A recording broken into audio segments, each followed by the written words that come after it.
Mercator projection wasn't created to mislead people about geography. It served a very specific navigational purpose in the 16th century.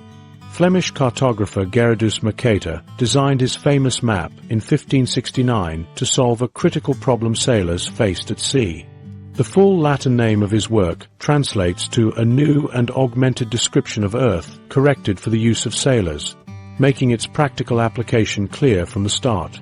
Legend says Mercator spent sleepless nights wrestling with this problem after hearing accounts of Portuguese ships going dangerously off course. Existing maps forced navigators to constantly adjust their bearings, as straight lines on parchment translated to winding paths across oceans. His breakthrough came when he realized preserving compass angles, not distances, was the key to reliable navigation. The key to Mercator's system involved rhumb lines, also known as loxodromes.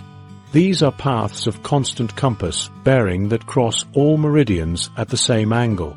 On a spherical Earth, these routes appear as spirals converging toward the poles. But Mercator's projection transformed them into straight lines on a flat map for the first time.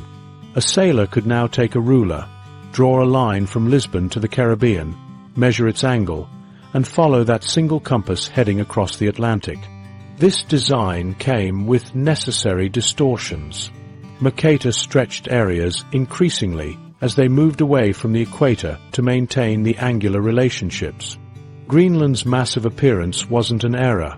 It was the cost of keeping bearings accurate for navigation. The projection also couldn't show the shortest distance between points, great circles, as straight lines. But that mattered less to sailors who prioritized simple course keeping over mathematical purity.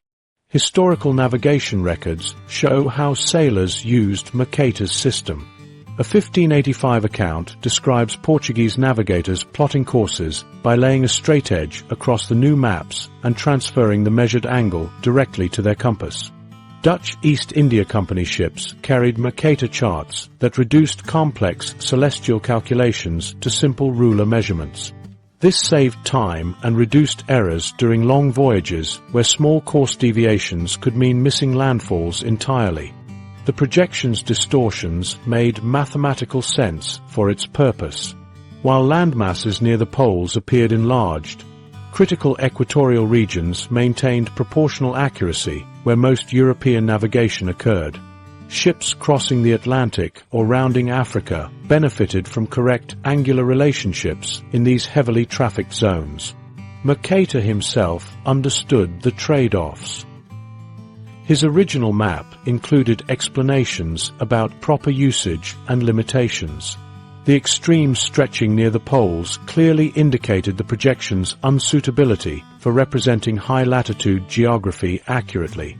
400 years after its creation, mariners recognized it as a specialized tool, not as a true representation of the world's proportions. The persistence of Mercator maps today stems from their digital convenience, not deception.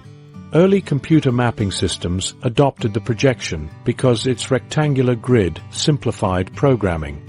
Geographic Information Systems, GIS, maintain Mercator as a default because it preserves angles for local measurements, a direct inheritance from its original navigational purpose. Modern critiques often overlook these purposeful elements. The projection never intended to show comparative country sizes or support geopolitical arguments. Its distortions served functional mathematics for sailors who needed to answer one question: what compass direction will take me there in a straight line? That single-minded focus made it revolutionary for navigation, while limiting its usefulness as a general reference map. Understanding Mercator's original purpose explains why professionals still use it in certain applications. Surveyors employ modified Mercator projections when precise angular relationships matter more than area calculations. Oceanographers studying currents benefit from its directional consistency. These specialized users continue the projection's original intent centuries after its creation. The confusion arises when tools designed for specific tasks get applied more broadly. No one criticizes a wrench for being a poor hammer. Similarly, Mercator's projection worked exactly as intended for navigation, while creating unavoidable distortions for other uses. Digital mapping eventually may move beyond Mercator, but its legacy remains. The projection established core principles that influenced all subsequent cartography. The idea that maps could serve specific functional needs rather than just general representation. Its success created a model for how specialized tools could shape entire eras of exploration and discovery. This history matters because tools shape perception.